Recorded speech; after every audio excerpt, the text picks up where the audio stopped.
consistently recognized as a top 10 facility for excellence in patient care.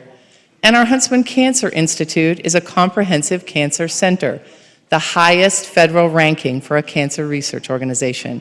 Providing value, high-quality education and healthcare at affordable cost is a defining tenet of our university.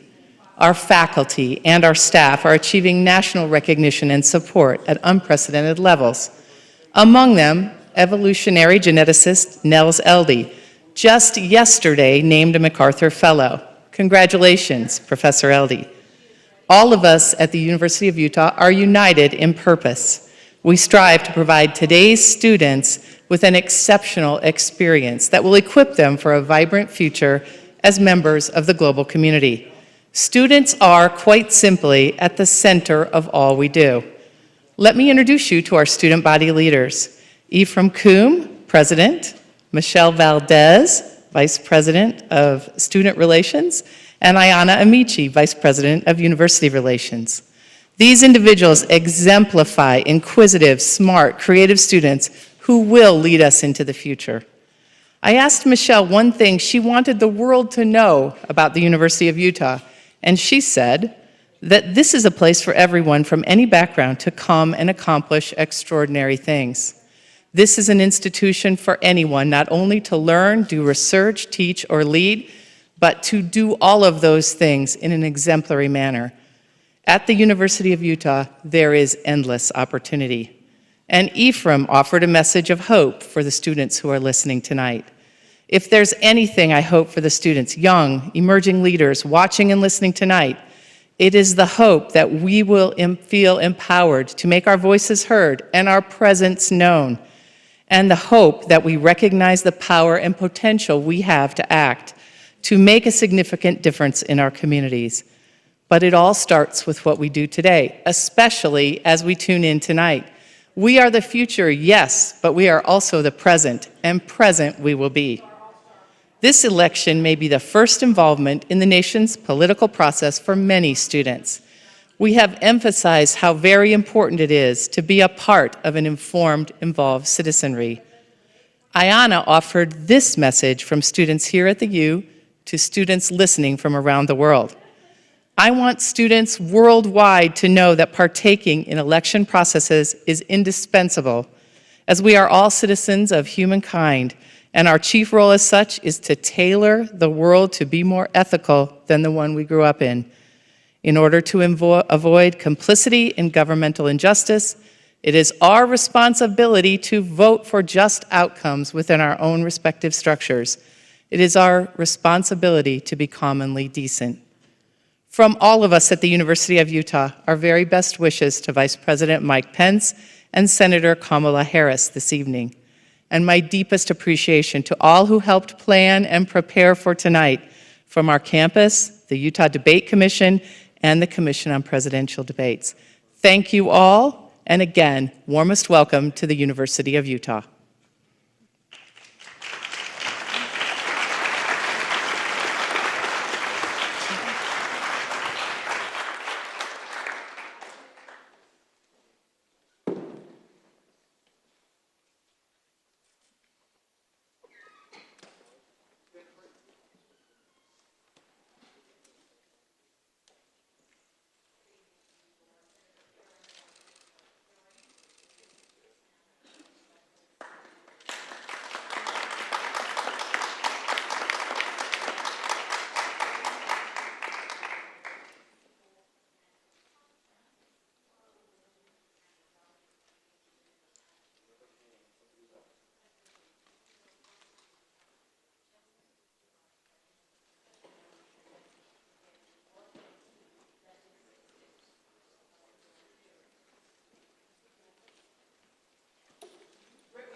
Please welcome the first print journalist to be the solo moderator of one of the general election debates, Washington Bureau Chief of USA Today, Susan Page. Go get him, honey. Hey, welcome. And congratulations, you have scored the most exclusive tickets in the United States. Hamilton has nothing on the Commission on Presidential Debates when it comes to exclusive tickets. I want to offer a special welcome to Vice President Pence's family, I think is there, and to Senator Kamala Harris's family on this side, and most especially to my bosses, who are seated right up there, and I'm very glad that they came and joined us. My bosses from USA Today and from Gannett. We're glad that you're here, but this debate is not about you, and it's not about me. It's about the millions of Americans who are going to be watching it. And that's why I'm going to ask you for your help. I'm going to ask you for your silence. I'm going to ask you during the debate not to cheer or to boo or to hiss or to laugh, because that is distracting for the people we are really staging this debate to reach. There will be 2 times when you can applaud. That will be when I announce the 2 candidates on the stage. They'll come on the stage simultaneously. That'll be a time to applaud. And then applaud again at the very end of the debate. But if you could keep, restrain your enthusiasm between those 2 times, I'd appreciate it. And if you could send me a little good karma, that would also be appreciated, but quietly. I'm going now to sit down and get settled and turn my back to you, but not in a rude way. And I'll see you on the other side. Thanks again for being here.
Yeah, I can when I took it.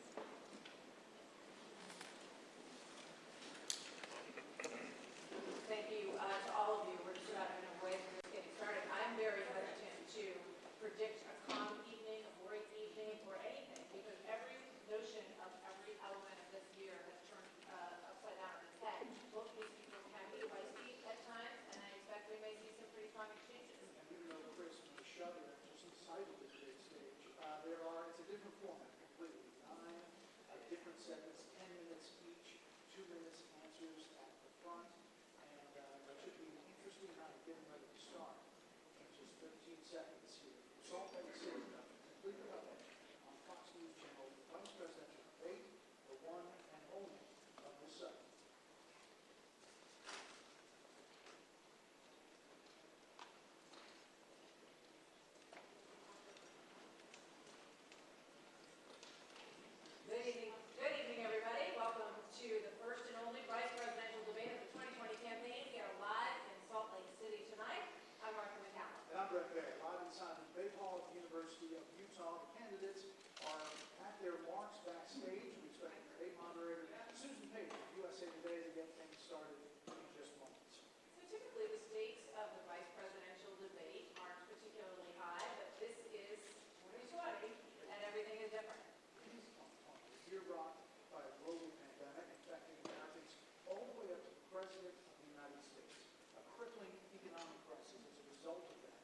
a Supreme Court vacancy that really could reshape the law of the land. Let's get back to our panel and bring Chris Wallace back in. Chris, we're in that hushed moment where the debate begins, and as you said, it's nice to be on the side where you're watching this time around. Your thoughts about what we're going to see tonight. Susan Page is getting ready to ask that first question. The first one out of the gate is always an important moment for these events. Hey, Savannah, good evening. It is impossible to overstate the degree to which the coronavirus pandemic has transformed this vice presidential debate, starting with President Trump recovering from the virus at the White House. No vice president has ever debated while the president is known to be ill. Of course, the pandemic also stretches to the stage behind me. You've got the 12 feet of space between the candidates, the plexiglass partitions. And when it comes to what you might expect the candidates themselves to say tonight, told by a Biden campaign official, they don't necessarily expect Senator Harris to spar with Mike Pence, that her goal is to keep higher, prosecute the case against President Trump this season, and to lay out the contrasting vision. Vice President Pence's goal is to help the Trump campaign work. Trump campaign gain ground. The voters feel she sells races for President Trump. But look, in Senator Harris and the Vice President, you have two seasoned, skilled debaters, two longtime public servants, and they are very substantive.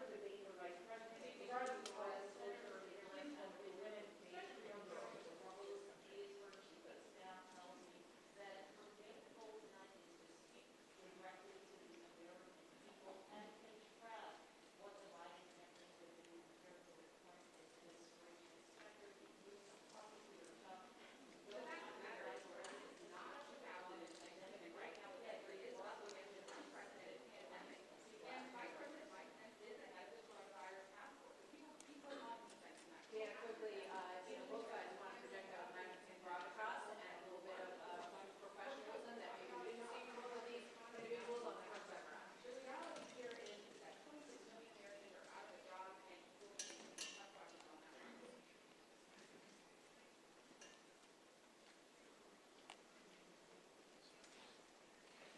This could make a difference, as we've seen the polls since the first debate of Joe Biden and Kamala Harris. National polls, we need some of the battleground states, but we are still 27 days from this election. And a lot can change, as we've seen in 2020. We're about 1,000 seconds left. Let's turn it over to Susan Page. Good evening. From the University of Utah in Salt Lake City, welcome to the first and only vice presidential debate of 2020, sponsored by the Nonpartisan Commission on Presidential Debates. I'm Susan Page of USA Today. It is my honor to moderate this debate, an important part of our democracy. In Kingsbury Hall tonight, we have a small and socially distant audience, and we've taken extra precautions during this pandemic. Among other things, everyone in the audience is required to wear a face mask, and the candidates will be seated 12 feet apart. The audience is enthusiastic about their candidates, but they've agreed to express that enthusiasm only twice, at the end of the debate and now when I introduce the candidates. Please welcome California Senator Kamala Harris and Vice President Mike Pence.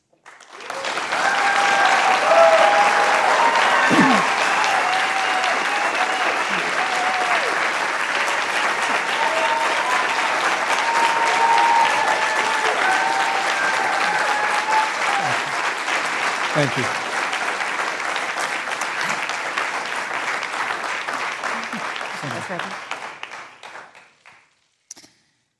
Senator Harris and Vice President Pence, thank you for being here. We're meeting as President Trump and the First Lady continue to undergo treatment in Washington after testing positive for COVID-19. We send our thoughts and prayers to them for their rapid and complete recovery and for the recovery of everyone afflicted by the coronavirus. The two campaigns and the Commission on Presidential Debates have agreed to the ground rules for tonight. I'm here to enforce them on behalf of the millions of Americans who are watching. One note, no one in either campaign or at the Commission or anywhere else has been told in advance what topics I'll raise or what questions I'll ask. This 90-minute debate will be divided into 9 segments of about 10 minutes each. I'll begin a segment by posing a question to each of you, sometimes the same question, sometimes a different question on the same topic. You will then have 2 minutes to answer without interruption by me or the other candidate. Then we'll take 6 minutes or so to discuss the issue. At that point, although there will always be more to say, we'll move on to the next topic. We want a debate that is lively, but Americans also deserve a discussion that is civil. These are tumultuous times, but we can and will have a respectful exchange about the big issues facing our nation. Let's begin with the ongoing pandemic that has cost our country so much. Senator Harris, the coronavirus is not under control. Over the past week, Johns Hopkins reports that 39 states have had more COVID cases over the past 7 days than in the week before. 9 states have set new records. Even if a vaccine is released soon, the next administration will face hard choices. What would a Biden administration do in January and February that a Trump administration wouldn't do? Would you impose new lockdowns for businesses and schools and hotspots? A federal mandate to wear masks? You have 2 minutes to respond without interruption. Thank you, Susan. Well, the American people have witnessed what is the greatest failure of any presidential administration in the history of our country. And here are the facts. 210,000 dead people in our country in just the last several months. Over 7 million people who have contracted this disease. 1 in 5 businesses closed. We're looking at frontline workers who have been treated like sacrificial workers. We are looking at over 30 million people who in the last several months had to file for unemployment. And here's the thing. On January 28th, the vice president and the president were informed about the nature of this pandemic. They were informed that it's lethal in consequence, that it is airborne, that it will affect young people, and that it would be contracted because it is airborne. And they knew what was happening, and they didn't tell you. Can you imagine if you knew on January 28th, as opposed to March 13th, what they knew, what you might have done to prepare? They knew and they covered it up. The president said it was a hoax. They minimized the seriousness of it. The president said, you're on one side of his ledger if you wear a mask, you're on the other side of his ledger if you don't.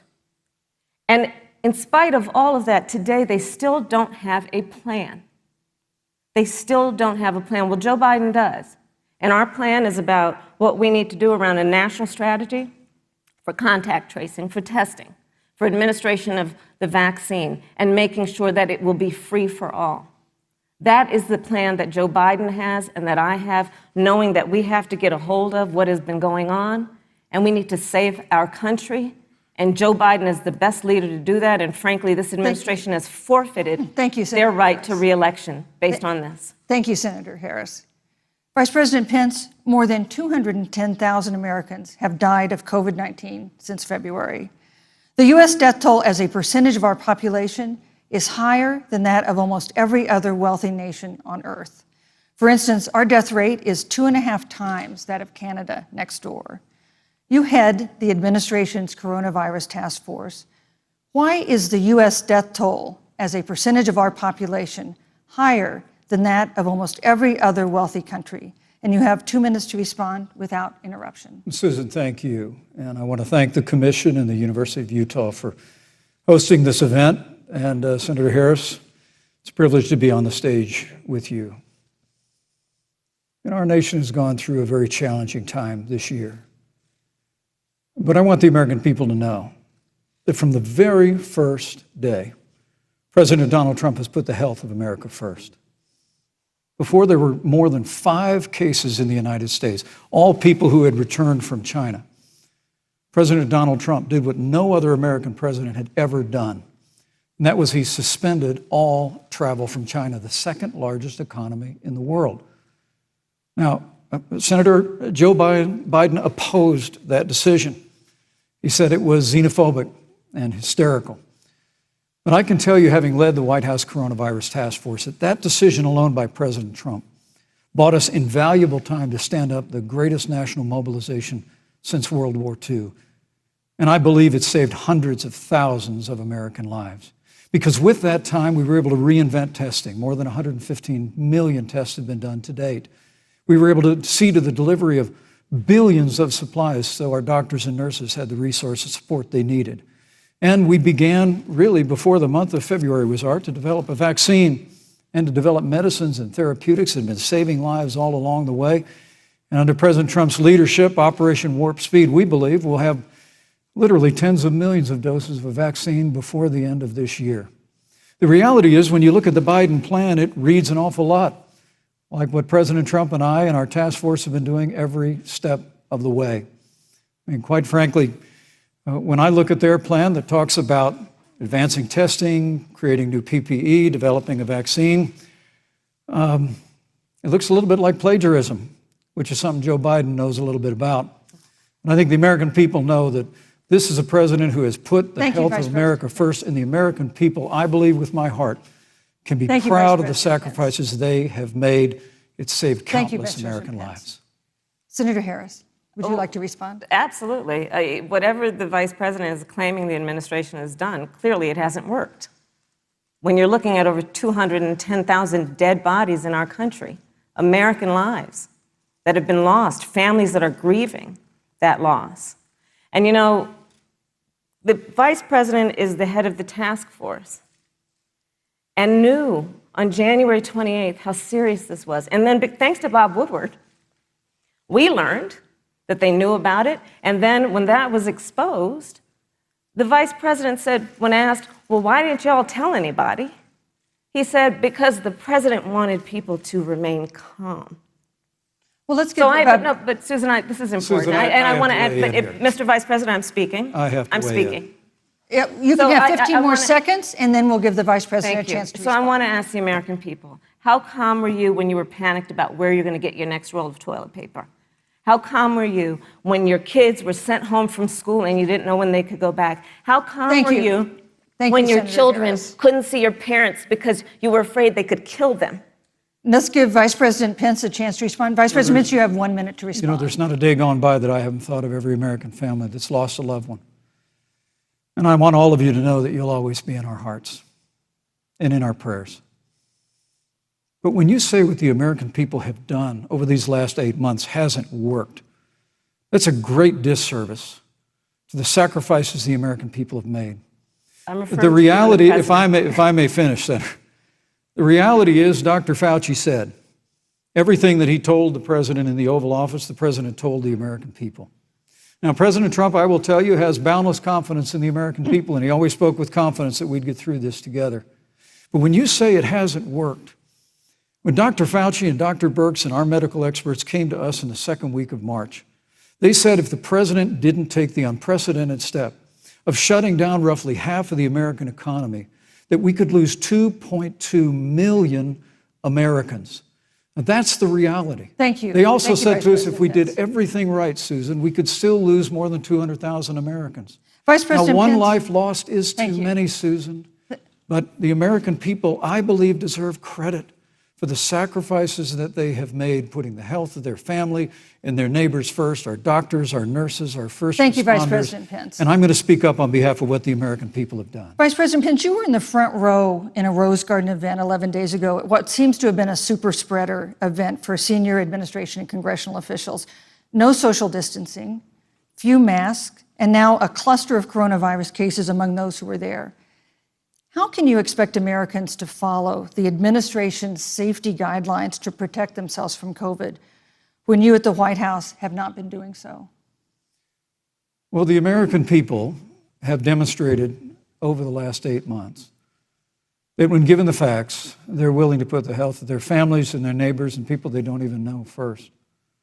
And President Trump and I have great confidence in the American people and their ability to take that information and put it into practice.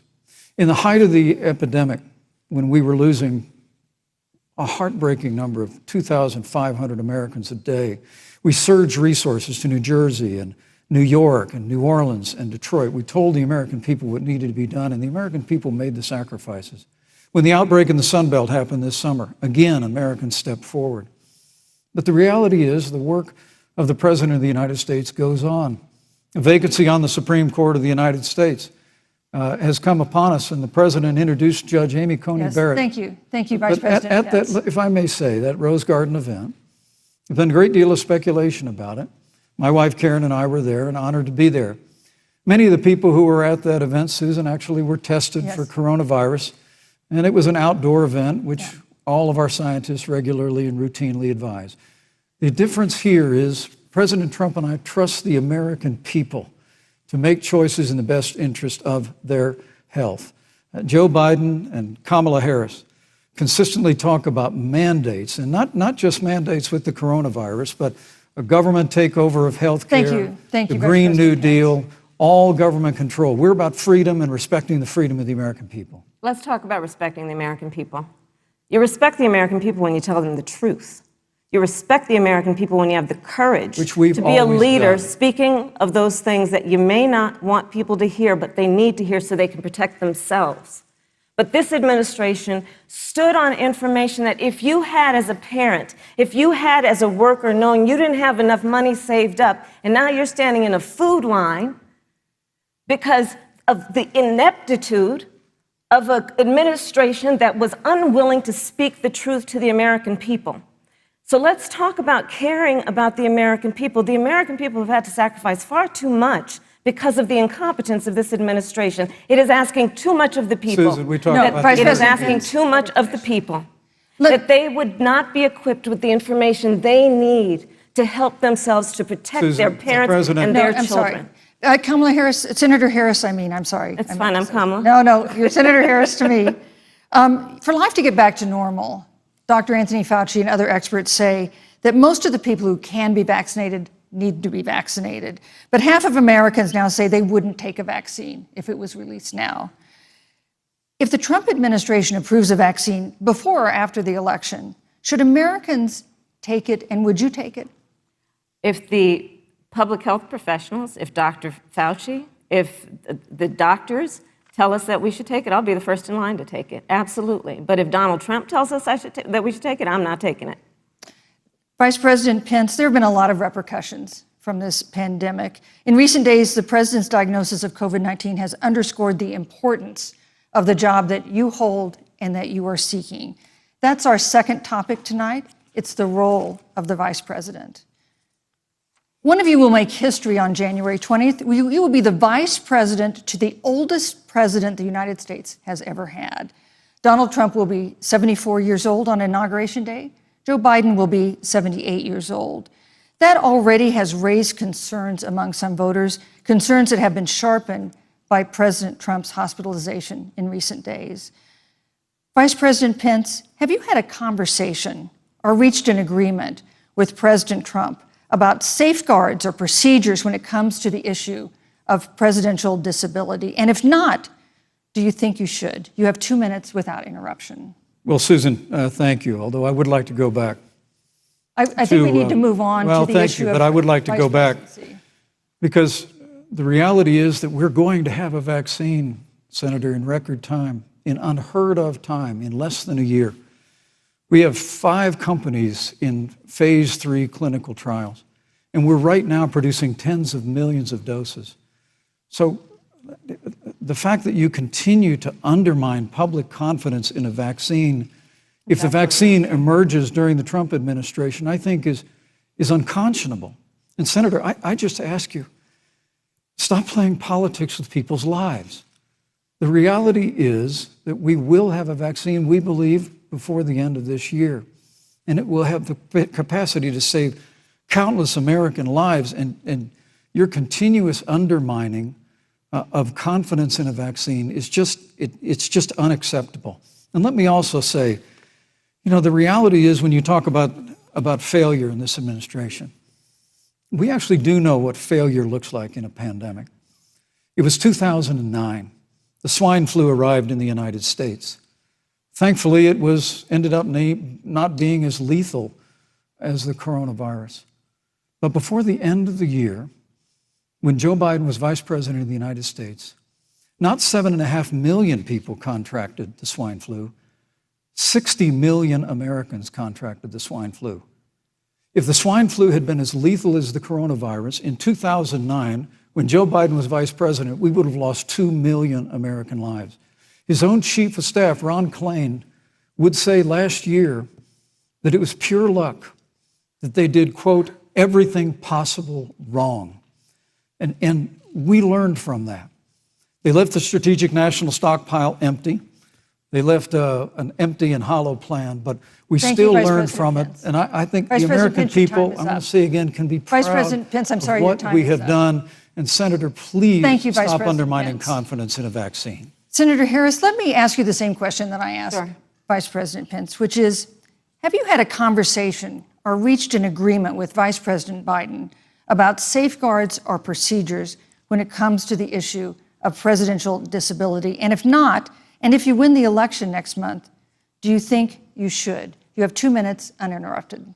So let me tell you, first of all, the day I got the call from Joe Biden, it was actually a Zoom call, asking me to serve with him on this ticket was probably one of the most memorable days of my life. I thought about my mother, who came to the United States at the age of 19, gave birth to me at the age of 25 at Kaiser Hospital in Oakland, California. And the thought that I'd be sitting here right now, I know would make her proud, and she must be looking down on this. Joe and I were raised in a very similar way.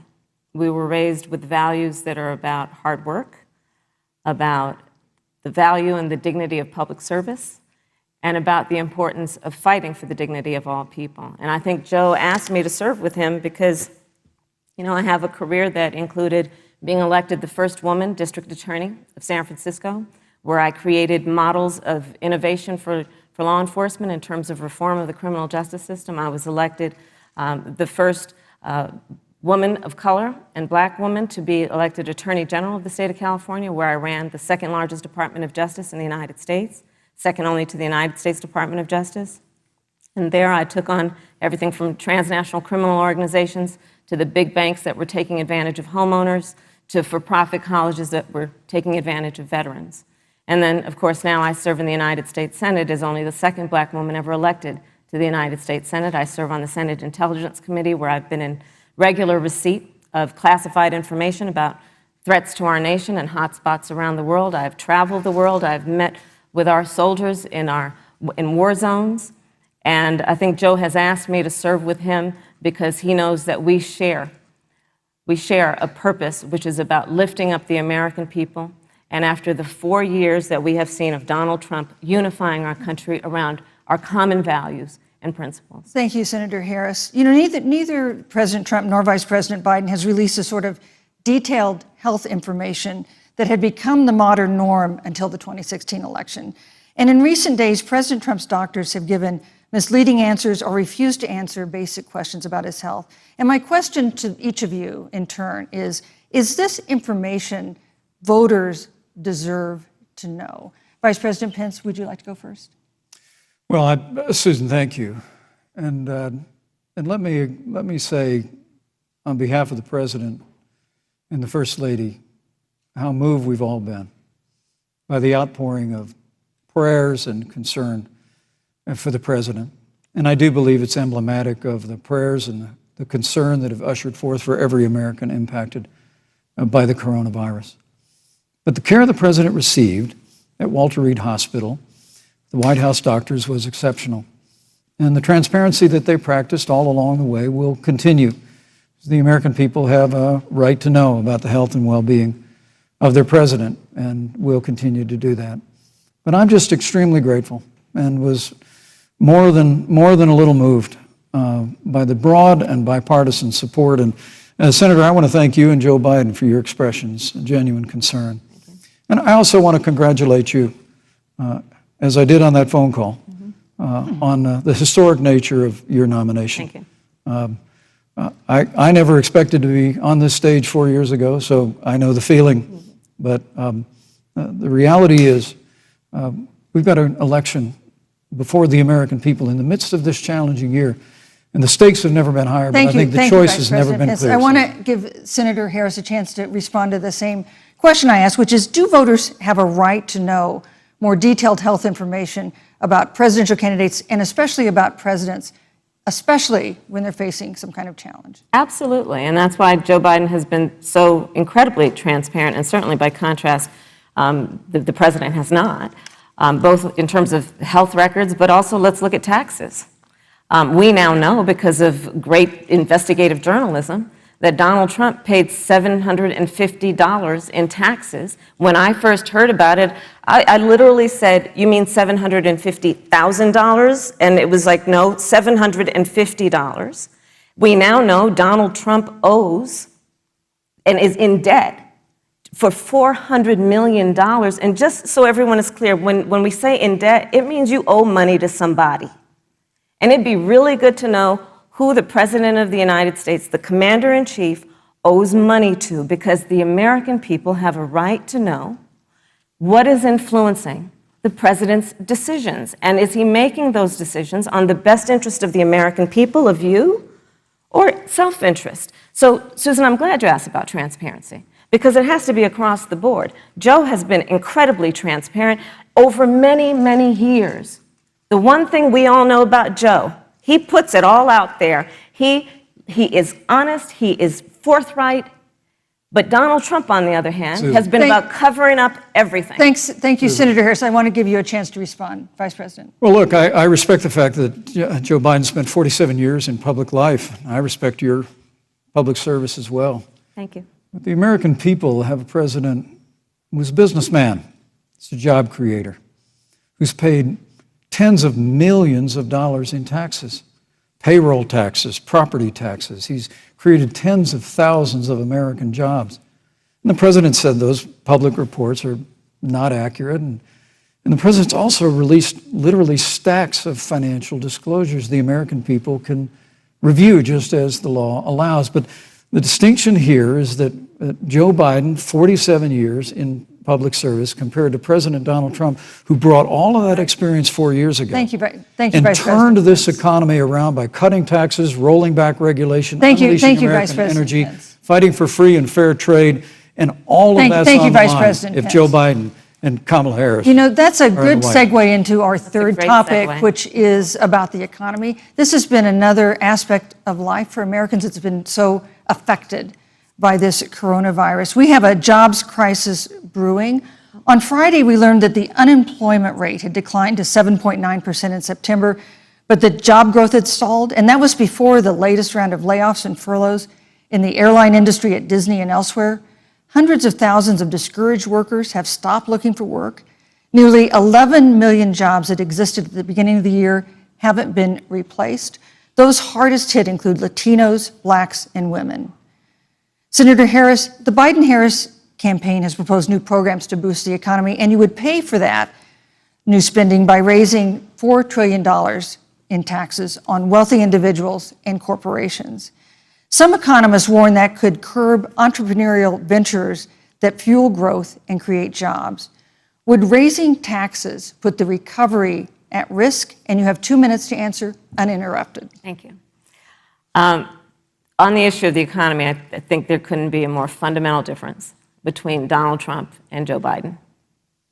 Joe Biden believes you measure the health and the strength of America's economy based on the health and the strength of the American worker and the American family. On the other hand, you have Donald Trump, who measures the strength of the economy based on how rich people are doing, which is why he passed a tax bill benefiting the top 1% and the biggest corporations of America, leading to a $2 trillion deficit that the American people are going to have to pay for. On day one, Joe Biden will repeal that tax bill. He'll get rid of it. And what he'll do with the money is invest it in the American people. And through a plan that is about investing in infrastructure, something that Donald Trump said he would do. I remember hearing about some infrastructure week. I don't think it ever happened. But Joe Biden will do that. He'll invest in infrastructure. It's about upgrading our roads and bridges, but also investing in clean energy and renewable energy. Joe is going to invest that money in what we need to do around innovation. There was a time when our country believed in science and invested in research and development so that we were an innovation leader on the globe. Joe Biden will use that money to invest in education. So for example, for folks who want to go to a 2-year community college, it will be free. If you come from a family that makes less than $125,000, you'll go to a public university for free. And across the board, we'll make sure that if you have student loan debt, it's cut by $10,000. That's how Joe Biden thinks about the economy, which is it's about investing in the people of our country as opposed to passing a tax bill, which had the benefit of letting American corporations go offshore to do their business. Thank you, You're Senator welcome. Harris. Vice President Pence, your administration has been predicting a rapid and robust recovery, but the latest economic report suggests that's not happening. Should Americans be braced for an economic comeback that is going to take not months, but a year or more? You have 2 minutes to answer, uninterrupted. When President Trump and I took office, America had gone through the slowest economic recovery since the Great Depression. Because when Joe Biden was vice president, they tried to tax and spend and regulate and bail our way back to a growing economy. President Trump cut taxes across the board. Despite what Senator Harris says, the average American family of 4 had $2,000 in savings in taxes. And with the rise in wages that occurred, most predominantly for blue-collar, hardworking Americans, the average household income for a family of 4 increased by $4,000 following President Trump's tax cuts. But America, you just heard Senator Harris tell you, on day one, Joe Biden's going to raise your taxes. It's really remarkable to think, Susan. I mean, right after a time where we're going through a pandemic that lost 22 million jobs at the height, we've already added back 11.6 million jobs because we had a president who cut taxes, rolled back regulation, unleashed American energy, fought for free and fair trade, and secured $4 trillion from the Congress of the United States to give direct payments to families, save 50 million jobs through the Paycheck Protection Program. We literally have spared no expense to help the American people and the American worker through this. Joe Biden and Kamala Harris want to raise taxes. They want to bury our economy under a $2 trillion Green New Deal, which you were one of the original co-sponsors of in the United States Senate. They want to abolish fossil fuels and ban fracking, which would cost hundreds of thousands of American jobs all across the heartland. And Joe Biden wants to go back to the economic surrender to China, that when we took office, half of our international trade deficit was with China alone. And Joe Biden wants to repeal all of the tariffs that President Trump put into effect to fight for American jobs and American workers. Joe Biden says democracy's on the ballot. Make no mistake about it, Susan. The American economy, the American comeback is on the ballot with 4 more years of growth and opportunity, 4 more years of President Donald Trump. 2021 is going to be the biggest economic year in the history of this country. Thank you, Vice President Pence. Senator Harris. Well, I mean, I thought we saw enough of it in last week's debate, but I think this is supposed to be a debate based on fact and truth. And the truth and the fact is Joe Biden has been very clear. He will not raise taxes on anybody who makes less than $400,000 a year. He said he's going to repeal the Trump tax cuts. Mr. Vice President, I'm speaking. Well, wait. I'm speaking. It'd be important if you said the truth. Joe Biden said twice in the debate last week that he's going to repeal the Trump tax cuts. That was tax cuts that gave the average working family $2,000 in a tax break every single year. Senator, that is that's the math. absolutely not true. That is he only going to repeal part of the Trump tax cuts? If you don't mind letting me finish, we can then have a conversation, okay? Please. Okay. Joe Biden will not raise taxes on anyone who makes less than $400,000 a year. He has been very clear about that. Joe Biden will not end fracking. He has been very clear about that. Joe Biden is the one who, during the Great Recession, was responsible for the Recovery Act that brought America back. And now the Trump-Pence administration wants to take credit when they rode the coattails of Joe Biden's success for the economy that they had at the beginning of their term. Of course, now the economy is a complete disaster. But Joe Biden, on the one hand, did that. On the other hand, you have Donald Trump, who has reigned over a recession that is being compared to the Great Depression. On the one hand, you have Joe Biden, who was responsible with President Barack Obama for the Affordable Care Act, which brought health care to over 20 million Americans and protected people with pre-existing conditions. And what it also did is it saved those families who otherwise were going bankrupt because of hospital bills they could not afford. On the other hand, You have Donald Trump, who's in court right now, trying to get rid of, Thank you, Senator trying to Harris. get rid of the Affordable Care Act, which means that you will lose protections if you have pre-existing conditions. And this is very important, Susan. Yes, and it's but important. we need to give Vice President. I'd just like to, he interrupted me, and I'd like to just finish, please. If you have a pre-existing condition, heart disease, diabetes, breast cancer, they're coming for you. If you love someone who has a pre-existing condition, Thank you, they're Senator coming Harris. for you. If you are under the age of 26 on your parents' coverage, they're coming for you. Senator Harris, thank you. You're Let welcome. me give you a chance to respond. Well, I hope we have a chance to talk about health care because Obamacare was a disaster. The American people remember it well. And President Trump and I have a plan to improve health care and to protect pre-existing conditions for every American. But look, Senator Harris, you're entitled to your own opinion, but you're not entitled to your own facts. You yourself said on multiple occasions when you were running for president that you would ban fracking. Joe Biden looked at a supporter in the eye and pointed and said, I guarantee that we will abolish fossil fuels. They have a $2 trillion version of the Green New Deal, Susan, that your newspaper, USA Today, said really wasn't that very different from the original Green New Deal. More taxes, more regulation, banning fracking, abolishing fossil fuel, crushing American energy, and economic surrender to China is a prescription for economic decline. President Trump and I will keep America growing. The V-shaped recovery that's underway right now will continue with 4 more years of President Donald Trump in the White House. Thank you very, very much, Vice President Pence. Once again, you've provided the perfect segue to a new topic, which is climate change. And Vice President Pence, I'd like to pose the first question to you.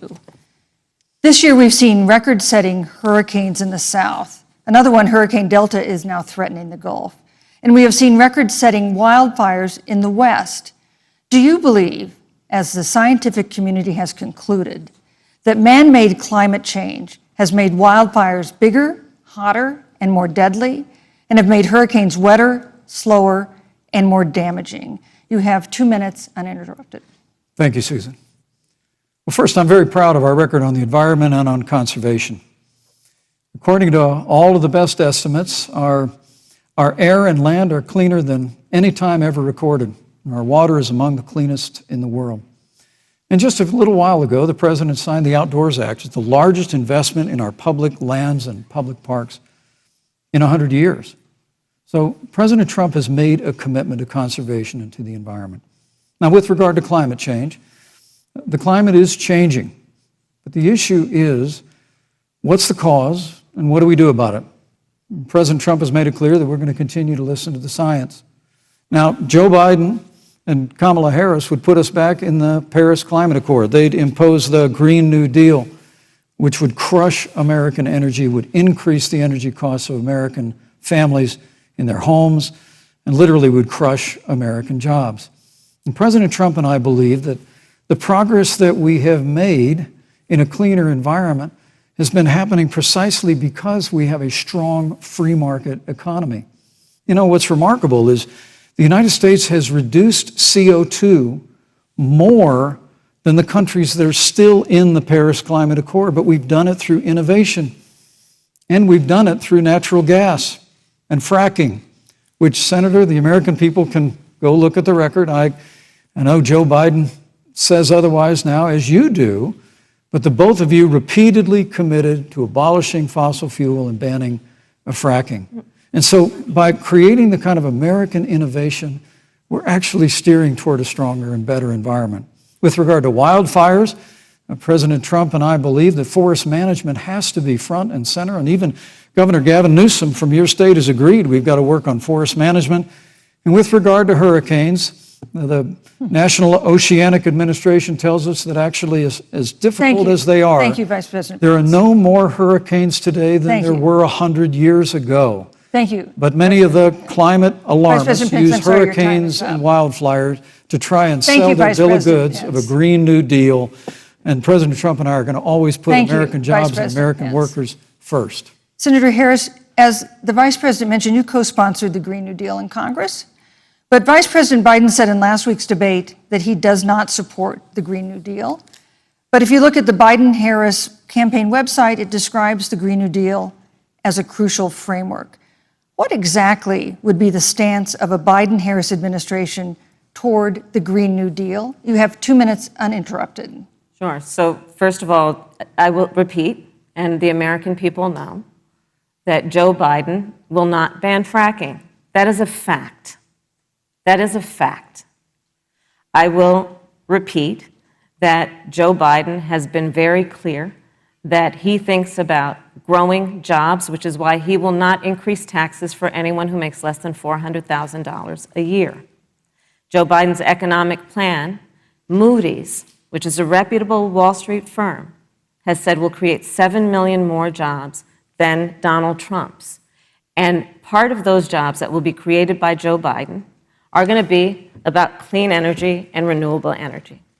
Because you see, Joe understands that the west coast of our country is burning, including my home state of California. Joe sees what is happening on the Gulf states, which are being battered by storms. Joe has seen and talked with the farmers in Iowa, whose entire crops have been destroyed because of floods. And so Joe believes, again, in science. I'll tell you something, Susan. I served, when I first got to the Senate, on the committee that's responsible for the environment. Do you know this administration took the word science off the website and then took the phrase climate change off the website? We have seen a pattern with this administration, which is they don't believe in science. And Joe's plan is about saying we're going to deal with it, but we're also going to create jobs. Donald Trump, when asked about the wildfires in California, and the question was, you know, the science is telling us this, you know what Donald Trump said? Science doesn't know. So let's talk about who is prepared to lead our country over the course of the next 4 years on what is an existential threat to us as human beings. Joe is about saying we're going to invest that in renewable energy. It's going to be about the creation of millions of jobs. We will achieve net zero emissions by 2050, carbon neutral by 2035. Joe has a plan. This has been a lot of talk from the Trump administration, and really it has been to go backward instead of forward. We will also re-enter the climate agreement with pride. Senator Harris just said that climate change is an existential threat. Vice President Pence, do you believe that climate change poses an existential threat? As I said, Susan, the climate is changing. We'll follow the science. But once again, Senator Harris is denying the fact that they're going to raise taxes on every American. Joe Biden said twice in the debate last week that on day one he was going to repeal the Trump tax cuts. Those tax cuts delivered $2,000 in tax relief to the average family of four across America. And with regard to banning fracking, I just recommend that people look at the record. You yourself said repeatedly that you would ban fracking. You were the first Senate co-sponsor of the Green New Deal. And while Joe Biden denied the Green New Deal, Susan, thank you for pointing out, the Green New Deal is on their campaign website. And as USA Today said, it's essentially the same plan as you co-sponsored with AOC when she submitted it in the Senate. And you just heard the senator say that she's going to resubmit America to the Paris Climate Accord. Look, the American people have always cherished our environment. We'll continue to cherish it. We've made great progress reducing CO2 emissions through American innovation and the development of natural gas through fracking. We don't need a massive $2 trillion Green New Deal that would impose all new mandates on American businesses and American families. Thank you. Joe Biden wants us to retrofit 4 million American business buildings. It makes no sense. It will cost jobs. President Trump is going to put America first. He's going to put jobs first, and we're going to take care of our environment and follow the science. Thank you, But, you know, on the issue of jobs, Senator Harris. Let's talk about that.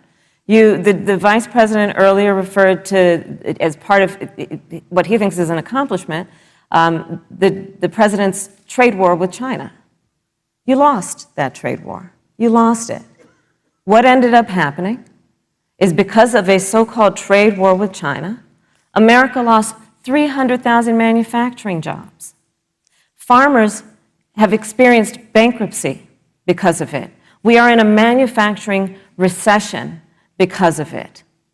And when we look at where this administration has been, there are estimates that by the end of the term of this administration, they will have lost more jobs than almost any other presidential administration. And the American people know what I'm talking about. You know. I think about 20-year-olds. You know, we have a 20-year-old, a 20-something-year-old, who are coming out of high school and college right now, and you're wondering, is there going to be a job there for me? We're looking at people who are trying to figure out how they're going to pay rent by the end of the month. Almost half of American renters are worried about whether they're going to be able to pay rent by the end of the month. This is where the economy is in America right now, and it is because of the catastrophe and the failure of leadership of this administration. Thank you, Senator Harris. Vice President Pence, let me give you just 15 seconds to respond, because then I want to move on to Well, I'd love to respond. Look, lost the trade war with China. Joe Biden never fought it. Joe Biden has been a cheerleader for communist China over the last several decades. And again, Senator Harris, you're entitled to your opinion. You're not entitled to your own facts. When Joe Biden was vice president, we lost 200,000 manufacturing jobs, and President Obama said they were never coming back. He said we needed a magic wand to bring them back.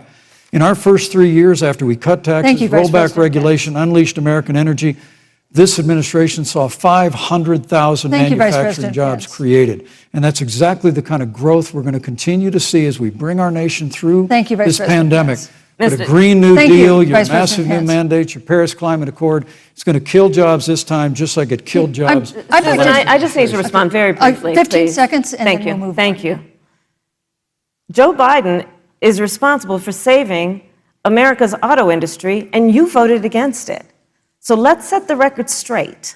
Thank you. I'd like to talk about China. We have, as our next topic, we have no more complicated or consequential foreign relationship than the one with China. It is a huge market for American agricultural goods. It's a potential partner in dealing with climate change in North Korea. And in a video tonight, President Trump again blamed it for the coronavirus, saying China will pay. Vice President Pence, how would you describe our fundamental relationship with China? Competitors, adversaries, enemies? You have 2 minutes. Thank you, Susan. Well, before I leave that, let me speak to voting records if I can. You know, everybody knows that NAFTA cost literally thousands of American factories to close. We saw automotive jobs go south of the border. President Trump fought to renegotiate NAFTA. And the United States-Mexico-Canada agreement is now the law of the land. American people deserve to know Senator Kamala Harris was one of only 10 members of the Senate to vote against the USMCA. It was a huge win for American auto workers. It was a huge win for American farmers, especially dairy in the upper Midwest. But Senator, you said it didn't go far enough on climate change, that you put your radical environmental agenda ahead of American auto workers and ahead of American jobs. The American people deserve to know that. It's probably why Newsweek magazine said that Kamala Harris was the most liberal member of the United States Senate in 2019, more liberal than Bernie Sanders, more liberal than any of the others in the United States Senate. So now with regard to China, look, Susan, first and foremost, China is to blame for the coronavirus. And President Trump is not happy about it. He's made that very clear, made it clear again today. China and the World Health Organization did not play straight with the American people. They did not let our personnel into China to get information on the coronavirus until the middle of February. Fortunately, President Trump, in dealing with China from the outset of this administration, standing up to China that had been taking advantage of America for decades in the wake of Joe Biden's cheerleading for China, President Trump made that decision before the end of January to suspend all travel from China. And again, the American people deserve to know Joe Biden opposed President Trump's decision to suspend all travel from China. He said it was hysterical. He said it was xenophobic. Thank you, Vice President Pence. But President Trump has stood up to China. We're going to continue to stand strong. Thank you, Vice President Pence. We want to improve the relationship, but we're going to level the playing field, and we're going to hold China accountable for what they did to America with the coronavirus. Thank you. Senator Harris, let me ask you the same question that I asked the Vice President. How would you describe our fundamental relationship with China? Are we competitors, adversaries, enemies? You'll have 2 minutes uninterrupted. Susan, the Trump administration's perspective and approach to China has resulted in the loss of American lives, American jobs, and America's standing. There's a weird obsession that President Trump has had with getting rid of whatever accomplishment was achieved by President Obama and Vice President Biden. For example, they created within the White House an office that basically was responsible for monitoring pandemics. They got rid of it. Not true. There was a team of disease experts that President Obama and Vice President Biden dispatched to China to monitor what is now predictable and what might happen. They pulled them out. We now are looking at 210,000 Americans who have lost their lives. Let's look at the job situation. We mentioned before the trade deal, the trade war, they wanted to call it, with China. It resulted in the loss of over 300 manufacturing jobs and a manufacturing recession, and the American consumer paying thousands of dollars more for goods because of that failed war that they called it. Then let's talk about standing. Pew, a reputable research firm, has done an analysis that shows that leaders of all of our formerly allied countries have now decided that they hold in greater esteem and respect Xi Jinping, the head of the Chinese Communist Party, than they do Donald Trump, the President of the United States, the Commander-in-Chief of the United States. This is where we are today because of a failure of leadership by this administration. Senator Harris, we've seen changes in the role of the United States in terms of global leadership over the past 4 years. And of course, times do change. What's your definition? We've seen strains with China, of course, as the Vice President mentioned. We've seen strains with our traditional allies in NATO and elsewhere.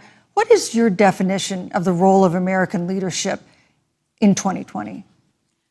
So, you know, Joe is, I love talking with Joe about a lot of these issues. And, you know, Joe, I think he said it quite well. He says, you know, foreign policy, it might sound complicated, but really it's relationships. So just think about it as relationships. And so we know this in our personal and professional relationships. You got to keep your word to your friends. Got to be loyal to your friends. People who've stood with you, got to stand with them.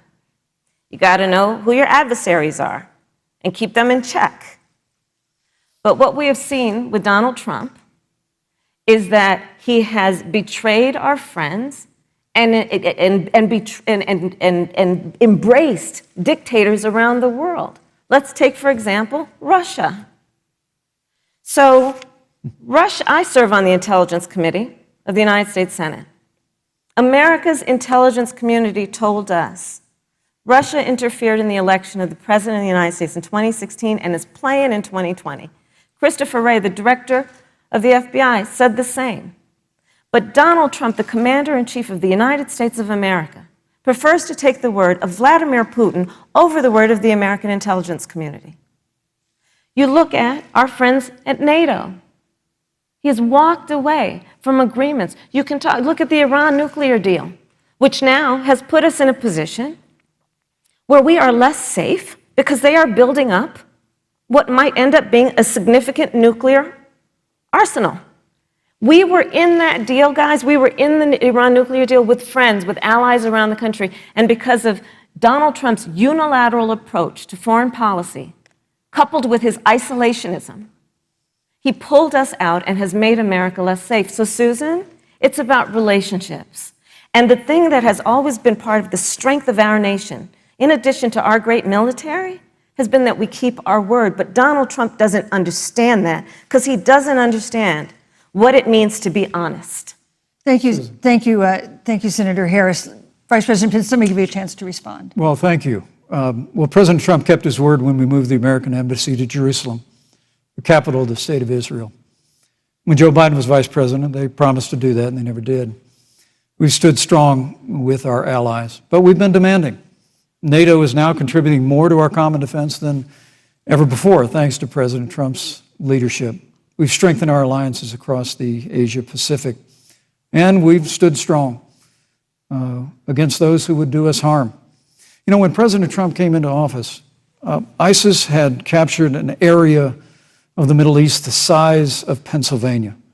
But President Trump unleashed the American military, and our armed forces destroyed the ISIS caliphate and took down their leader, al-Baghdadi, without one American casualty. Al-Baghdadi was responsible for the death of thousands. But notably, America's hearts today are with the family of Kayla Mueller, her parents of which are here with us tonight in Salt Lake City. Today, 2 of the ISIS killers responsible for Kayla Mueller's murder were brought to justice in the United States. Jihadi John was killed on the battlefield along with the other Beetle. The reality is that when Joe Biden was vice president, we had an opportunity to save Kayla Mueller. It breaks my heart to reflect on it, but the military came into the Oval Office, presented a plan. They said they knew where Kayla was. Baghdadi had held her for 18 months, abused her mercilessly before they killed her. But when Joe Biden was vice president, they hesitated for a month. And when armed forces finally went in, it was clear she'd been moved 2 days earlier. And her family says with a heart that broke the heart of every American that if President Donald Trump had been president, they believe Kayla would be alive today. Thank you, Vice Look, President. we destroyed the ISIS caliphate. And you talk about re-entering the Iran nuclear deal. I mean, the last administration transferred $1.8 billion to the leading state sponsor Thank you, Vice of President terrorism. Pence. President Donald Trump got us out of the deal. Thank you, Vice President Pence. And when Qasem Soleimani was traveling to Baghdad Thank you, to do Vice President harm Pence. to Americans, President Donald Trump took Thank you, him Vice out. President Pence. And America is safer, our allies are safer, and the American people know President Donald Trump will never Thank you, hesitate Vice President to take Pence. action. I would like to give Senator Harris a chance to respond, but not at such great length, because, of course, there are other topics we want to talk about. But I would like equal time. Yes. Thank you. Please go ahead. First of all, to the Mueller family, I know about your daughter's case, and I'm so sorry. I'm so sorry. What happened to her is awful, and it should have never happened. And I know Joe feels the same way.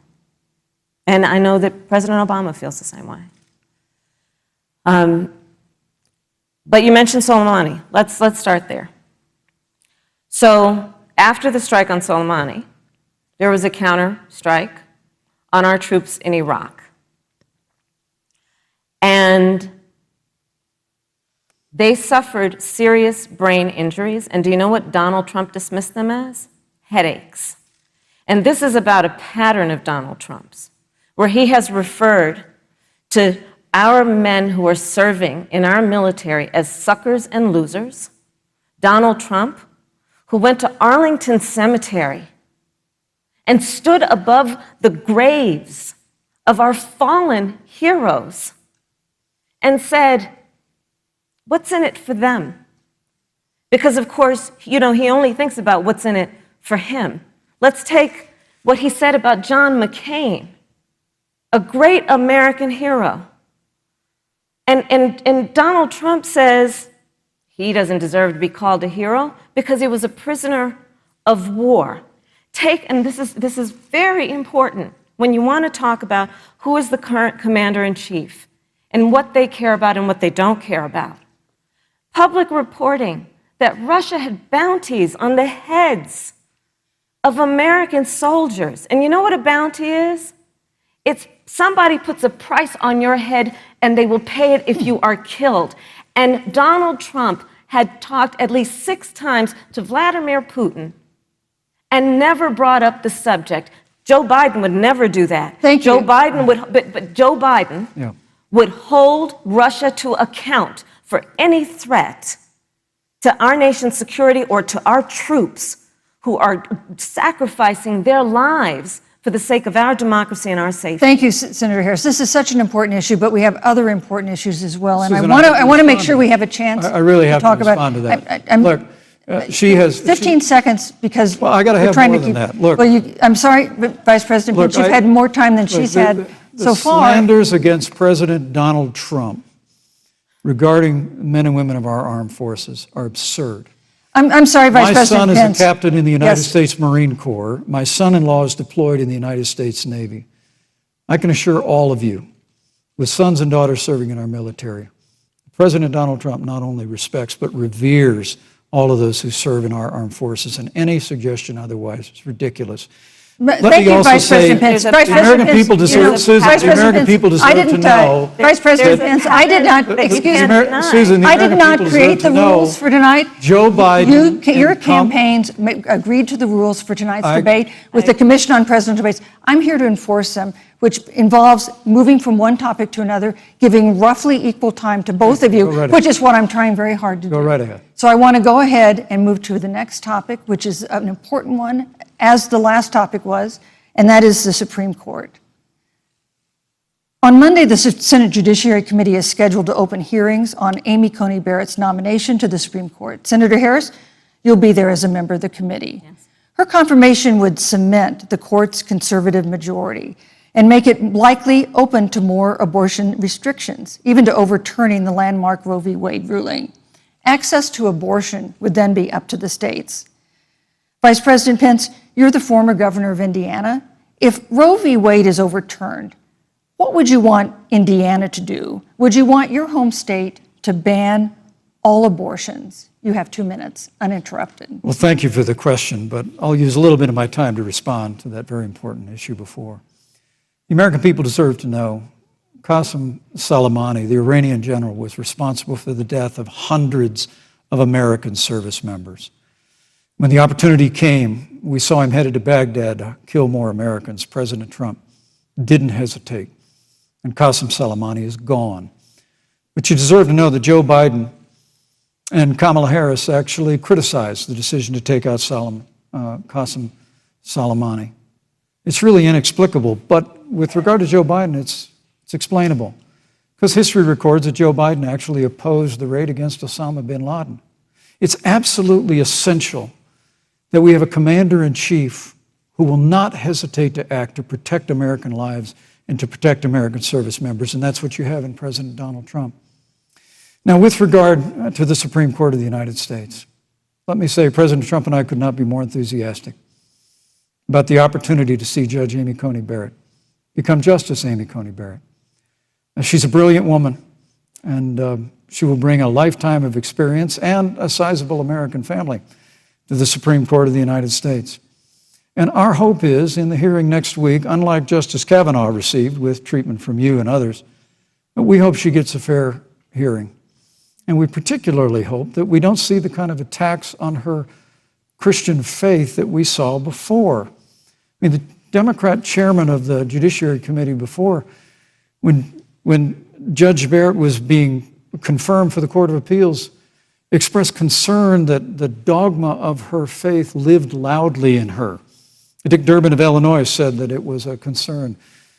Senator, I know one of our judicial nominees you actually attacked because they were a member of the Catholic Knights of Columbus, just because the Knights of Columbus holds pro-life views and pro-marriage views. Thank you, Vice President Pence. So Your my time hope is is up. that when the hearing takes place, Thank you, Vice President Pence. that Judge Amy Coney Barrett will be respected, Thank you, treated Vice President respectfully, Pence. voted and confirmed Thank to the you. Supreme Court of the United States. Senator Harris, you're the senator from and former Attorney General of California. So let me ask you a parallel question to the one I posed to the Vice President. If Roe v. Wade is overturned, what would you want California to do? Would you want your home state to enact no restrictions on access to abortion? And you have 2 minutes uninterrupted. Thank you, Susan. First of all, Joe Biden and I are both people of faith, and it's insulting to suggest that we would knock anyone for their faith. And in fact, Joe, if elected, will be only the second practicing Catholic as President of the United States.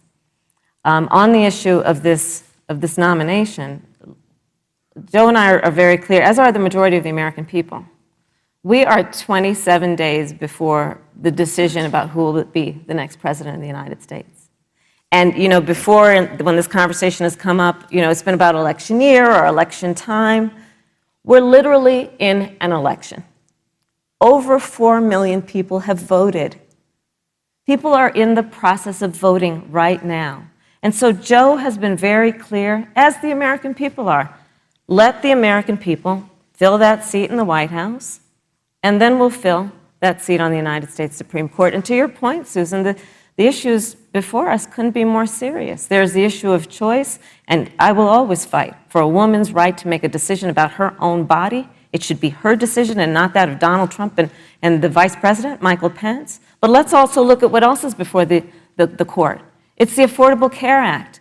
Like, literally in the midst of a public health pandemic, when over 210,000 people have died and 7 million people probably have what will be in the future considered a pre-existing condition because you contracted the virus. Donald Trump is in court right now trying to get rid of the Affordable Care Act. And I said it before, and it bears repeating. This means that there will be no more protections if they win for people with pre-existing conditions. Yeah. This means that over 20 million people will lose your coverage. It means that if you're under the age of 26, you can't stay on your parents' coverage anymore. And here's the thing. The contrast couldn't be more clear. They're trying to get rid of the Affordable Care Act. Joe Biden is saying, let's expand coverage. Let's give you a choice of a public option or private coverage. Let's bring down premiums. Thank you, Senator Let's Harris. lower Medicare eligibility to 60. Thank you, Senator That's true Harris. leadership. You know, you mentioned earlier, Vice President Pence, that the president was committed to maintaining protections for people with pre-existing conditions. But you do have this court case that you are supporting, your administration supporting, that would strike down the Affordable Care Act. The president says, President Trump says that he's going to protect people with pre-existing conditions, but he has not explained how he would do that. And that was one of the toughest nuts to crack when they were passing the Affordable Care Act. So tell us specifically, how would your administration protect Americans with pre-existing conditions to have access to affordable insurance if the Affordable Care Act is struck down? Well, thank you, Susan. But let me just say, addressing your very first question, I couldn't be more proud to serve as vice president to a president who stands without apology for the sanctity of human life. I'm pro-life. I don't apologize for it. And this is another one of those cases where there's such a dramatic contrast. Joe Biden and Kamala Harris support taxpayer funding of abortion all the way up to the moment of birth. Late-term abortion. They want to increase funding to Planned Parenthood of America. Now, for our part, I would never presume how Judge Amy Coney Barrett would rule on the Supreme Court of the United States, but we'll continue to stand strong for the right to life. When you speak about the Supreme Court, though, I think the American people really deserve an answer, Senator Harris. Are you and Joe Biden going to pack the court if Judge Amy Coney Barrett is confirmed? I mean, there have been 29 vacancies on the Supreme Court during presidential election years, from George Washington to Barack Obama. Presidents have nominated in all 29 cases. But your party is actually openly advocating adding seats to the Supreme Court, which has had 9 seats for 150 years, if you don't get your way. This is a classic case of if you can't win by the rules, you're going to change the rules. Now, you've refused to answer the question. Joe Biden has refused to answer the question. So I think the American people would really like to know, if Judge Amy Coney Barrett is confirmed to the Supreme Court of the United States, are you and Joe Biden, if somehow you win this election, going to pack the Supreme Court to get your way? I'm so glad we went through a little history lesson. Let's do that a little more. In 1864... Well, I'd like you to answer the question. No, Mr. Vice President, I'm speaking. I'm speaking. Okay. In 1864, one of the, I think, political heroes, certainly of the president, I assume of you also, Mr. Vice President, is Abraham Lincoln. Mm-hmm. Abraham Lincoln was up for re-election. And it was 27 days before the election. And a seat became open on the United States Supreme Court. Abraham Lincoln's party was in charge not only of the White House, but the Senate. But Honest Abe said it's not the right thing to do. The American people deserve to make the decision about who will be the next president of the United States. And then that person can select who will serve for a lifetime on the highest court of our land. And so Joe and I are very clear. The American people are voting right now. And it should be their decision about who will serve on this most important body for a lifetime. Thank you, And the Senator American Harris. people, Susan, are voting right now. They'd like to know if you and Joe Biden are going to pack the Supreme Court if you don't get your way in this nomination. Let's talk about packing. You once Come again on. gave a non-answer. Joe Biden gave a non-answer. Trying to answer you The now. American people deserve a straight answer. And if you haven't figured it out yet, the straight answer is they are going to pack the Supreme Court if they somehow win this election. Men and Mr. women, Vice President, I got to I tell you, think people across this country, if you cherish our Supreme Court, if you cherish the separation of powers, you need to reject the Biden-Harris ticket. Come November the 3rd, re-elect President Donald Trump, and we'll stand by that separation of powers in a 9-seat Supreme Court. Yeah, let's talk about packing the court then. Let's talk about the Please. fact. Yeah, I'm about to. So the Trump-Pence administration has been, because I sit on the Senate Judiciary Committee, Susan, as you mentioned, and I've witnessed the appointments for lifetime appointments to the federal courts, district courts, courts of appeal. People who are purely ideological, people who have been reviewed by legal professional organizations and found to have been not competent, are substandard. And do you know that of the 50 people who President Trump appointed to the Court of Appeals for lifetime appointments, not one is black? This is what they've been doing. You want to talk about packing a court? Let's have that discussion. All right, thank you. Thank you, Senator. Let's go on and talk about the issue of racial justice. I just want the record to reflect she never answered the question. So I think the American people, Thank maybe you. in the next debate, Joe Biden will answer the question, Thank you. but I think Thank the you. American people know the answer. Thank you, Vice President. In March, Breonna Taylor, a 26-year-old emergency room technician in Louisville, was shot and killed after police officers executing a search warrant in a narcotics investigation broke into her apartment. The police said they identified themselves. Taylor's boyfriend said he didn't hear them do that. He used a gun registered to him to fire a shot, which wounded an officer. The officers then fired more than 20 rounds into the apartment. They say they were acting in self-defense. None of them have been indicted in connection with her death. Senator Harris, in the case of Breonna Taylor, was justice done? You have 2 minutes. I don't believe so. And I've talked with Breonna's mother, Tamika Palmer, and her family. And her family deserves justice. She was a beautiful young woman. She had as her life goal to become a nurse, and she wanted to become an EMT to first learn what's going on out on the street so she could then become a nurse and save lives. And her life was taken unjustifiably and tragically and violently. And it brings me to, the 8 minutes and 46 seconds that America witnessed, during which an American man was tortured and killed under the knee of an armed, uniformed police officer. And people around our country of every race, of every age, of every gender, perfect strangers to each other, marched shoulder to shoulder, arm in arm, fighting for us to finally achieve that ideal of equal justice under law. And I was a part of those peaceful protests. And I believe strongly that, first of all, we are never going to condone violence, but we always must fight for the values that we hold dear, including the fight to achieve our ideals. And that's why Joe Biden and I have said on this subject, look, and I'm a former career prosecutor. I know what I'm talking about. Bad cops are bad for good cops. We need reform of our policing in America and our criminal justice system, which is why Joe and I will immediately ban chokeholds and carotid holds. George Floyd would be alive today if we did that. We will require a national registry for police officers who break the law. We will, on the issue of criminal justice reform, get rid of private prisons and cash bail, and we will decriminalize marijuana, and we will expunge the records of those who have been convicted of marijuana. This is a time for leadership on a tragic, tragic issue of unarmed black people in America who have been killed. Senator Harris. Vice President Pence, let me pose the same question to you. In the case of Breonna Taylor, was justice done? You have 2 minutes, uninterrupted.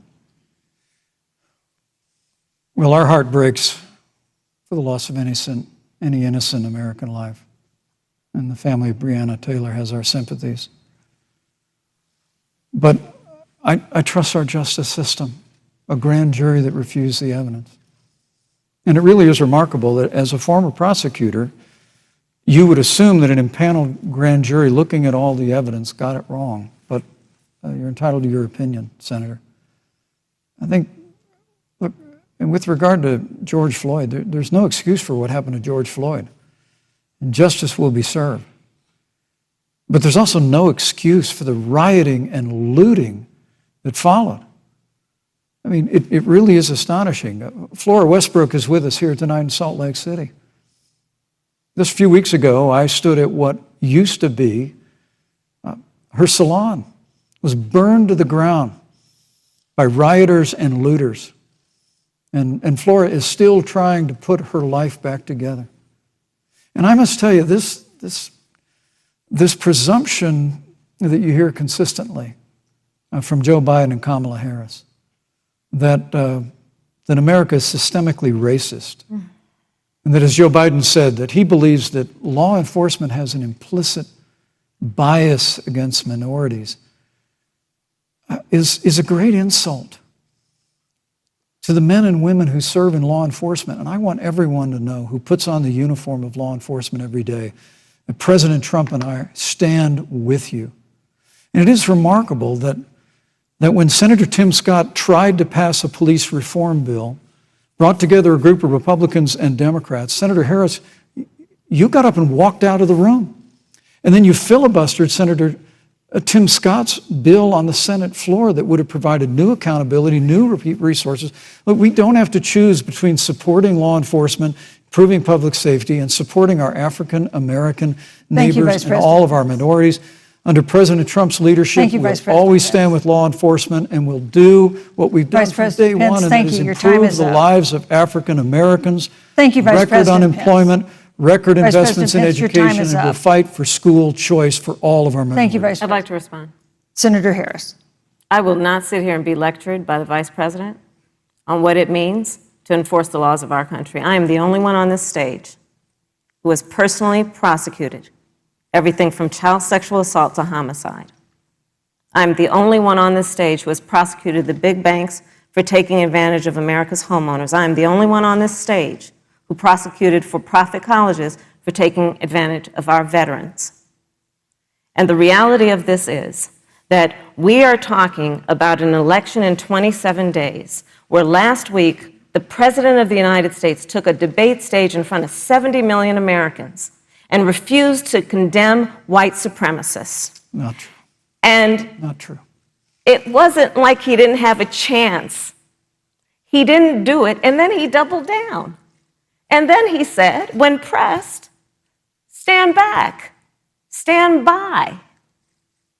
And this is a part of a pattern of Donald Trump's.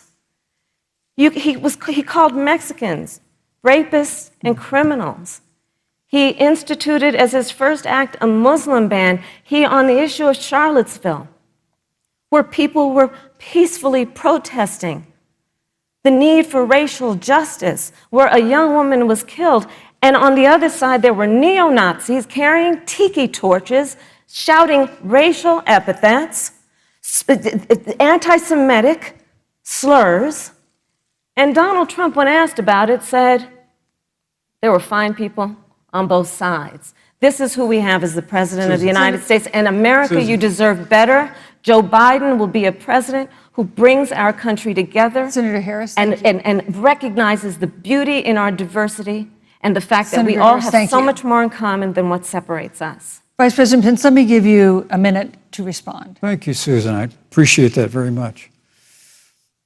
You know, I think this is one of the things that makes people dislike the media so much in this country, Susan, is that you selectively edit, just like Senator Harris did, comments that President Trump and I and others on our side of the aisle make. I mean, Senator Harris conveniently omitted, after the president made comments about people on either side of the debate over monuments, he condemned the KKK, neo-Nazis, and white supremacists, and has done so repeatedly. You're concerned that he doesn't condemn neo-Nazis. President Trump has Jewish grandchildren. His daughter and son-in-law are Jewish. This is a president who respects and cherishes all of the American people. But you talk about having personally prosecuted. I'm glad you brought up your record, Senator. Thank you. But I really need to make this point. When you were DA in San Francisco, when you left office, African Americans were 19 times more likely to be prosecuted for minor drug offenses than whites and Hispanics. When you were Attorney General of California, you increased the disproportionate incarceration of blacks in California. You did nothing on criminal justice reform in California. You didn't lift a finger to pass the First Step Act on Capitol Hill. I mean, the reality is your record speaks for itself. President Trump and I have fought for criminal justice reform. Thank you, Vice President We've fought for Pence. educational choice and opportunities for African Americans, all of our Thank you, minorities. sir. And we'll do it for 4 more Thank years. you. You know, there is no more important issue than the final issue that we're going to talk about tonight, and that is the issue of the election itself. Susan, he attacked my record. I would like an opportunity to respond. Let me give you 30 seconds because we're running out of time. I appreciate that. First of all, having served as the Attorney General of the state of California, the work that I did is a model of what our nation needs to do, and we will be able to do under a Joe Biden presidency. Our agenda includes what this administration has failed to do. It will be about not only instituting a ban on chokeholds and carotid holes. Thank you. Not only. Thank you, Senator I would Harris. like to go through. These are points that you made earlier in the hour, and I want to talk about the election itself before we have to. But I want to talk about the connection between what Joe and I will do and my record, which includes I was the first statewide officer to institute a requirement that my agents would wear body cameras and keep them on full time. We were the first to initiate a requirement that there would be a training for law enforcement on implicit bias because, yes, Joe Biden and I recognize that implicit bias does exist, Mr. Vice President, contrary to what you may believe. We did the work of instituting reforms that were about investing in reentry. This is the work that we have done and the work we will do going forward. And again, I will not be lectured by the Vice President on our record of what we have done in terms of law enforcement and keeping our communities safe and a commitment to reforming the criminal justice system of America. Thank you, Senator Harris. And I'd like to pose I'd like you to respond first to the question on our final topic, the election itself. President Trump has several times refused to commit himself to a peaceful transfer of power after the election. If your ticket wins and President Trump refuses to accept a peaceful transfer of power, what steps would you and Vice President Biden then take? What would happen next? You have 2 minutes. So I'll tell you, Joe and I are, I think, particularly proud of the coalition that we've built around our campaign. We probably have one of the broadest coalitions of folks that you've ever seen in a presidential race. Of course, we have the support of Democrats, but also independents and Republicans. In fact, 7 members of President George W. Bush's cabinet are supporting our ticket. We have the support of Colin Powell, Cindy McCain, John Kasich, over 500 generals, retired generals, and former national security experts and advisors are supporting our campaign. And I believe they are doing that because they know that Joe Biden has a deep, deep-seated commitment to fight for our democracy and to fight for the integrity of our democracy and to bring integrity back to the White House. And so we believe in the American people. We believe in our democracy. And here's what I'd like to say to everybody. Vote.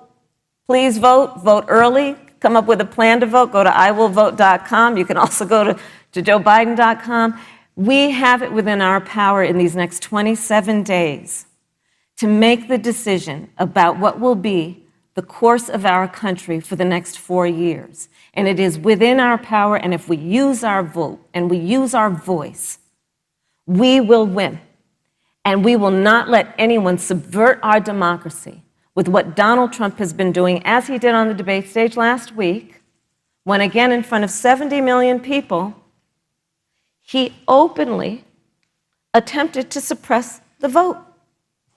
Joe Biden, on the other hand, on that same debate stage, because clearly Donald Trump doesn't think he can run on a record because it's a failed record, Joe Biden on that stage said, hey, just please vote. So I'll repeat what Joe said. Please vote. Thank you, Senator. Vice President Pence, President Trump has several times refused to commit himself to a peaceful transfer of power after the election. If Vice President Biden is declared the winner and President Trump refuses to accept a peaceful transfer of power, what would be your role and responsibility as Vice President? What would you personally do? You have 2 minutes. Well, Susan, first and foremost, I think we're going to win this election. Because while Joe Biden and Kamala Harris rattle off a long litany of the establishment in Washington, D.C., an establishment that Joe Biden's been a part of for 47 years, President Donald Trump has launched a movement of everyday Americans from every walk of life. And I have every confidence that those same Americans that delivered that historic victory in 2016, they see this president's record where we rebuild our military, we revived our economy through tax cuts and rolling back regulation, fighting for fair trade, unleashing American energy. We appointed conservatives to our federal courts at every level. And we stood with the men and women of law enforcement every single day. And I think that movement of Americans has only grown stronger in the last 4 years. But when you talk about accepting the outcome of the election, I must tell you, Senator, your party has spent the last 3.5 years trying to overturn the results of the last election. It's amazing. When Joe Biden was vice president of the United States, the FBI actually spied on President Trump and my campaign. I mean, there were documents released this week that the CIA actually made a referral to the FBI documenting that those allegations were coming from the Hillary Clinton campaign. And of course, we've all seen the avalanche, what you put the country through for the better part of 3 years until it was found that there was no obstruction, no collusion, case closed. And then, Senator Harris, you and your colleagues in the Congress tried to impeach the President of the United States over a phone call.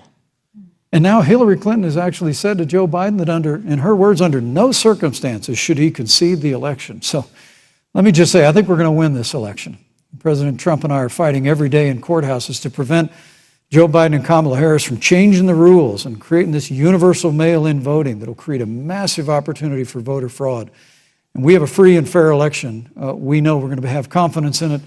And I believe in all my heart that President Donald Trump's going to be reelected for 4 more years. You know, I've written all the questions that I've asked tonight, but for the final question of the debate, I'd like to read a question that someone else wrote. The Utah Debate Commission asked students in the state to write essays about what they would like to ask you. And I want to close tonight's debate with the question posed by Brecklin Brown. She's an 8th grader at Springville Junior High in Springville, Utah. And here's what she wrote, quote, "When I watch the news, all I see is arguing between Democrats and Republicans. When I watch the news, all I see is citizen fighting against citizen. When I watch the news, all I see are 2 candidates from opposing parties trying to tear each other down. If our leaders can't get along, how are the citizens supposed to get along?" And then she added, "Your examples could make all the difference to bring us together," end quote. So to each of you in turn, I'd like you to take 1 minute and respond to Brecklin. Vice President Pence, you have 1 minute. Brecklin, it's a wonderful question. And let me just commend you for taking an interest in public life. I started following the news when I was very young. And in America, we believe in a free and open exchange of debate. And we celebrate that. And it's how we've created literally the freest and most prosperous nation in the history of the world. But I would tell you that don't assume that what you're seeing on your local news networks is synonymous with the American people. You know, I look at the relationship between Justice Ruth Bader Ginsburg, the late justice who we just lost from the Supreme Court, and the late Justice Antonin Scalia. They were on polar opposites on the Supreme Court of the United States, one very liberal, one very conservative.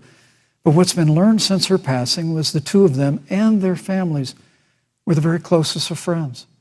I mean, here in America, we can disagree. We can debate vigorously, as Senator Harris and I have on this stage tonight.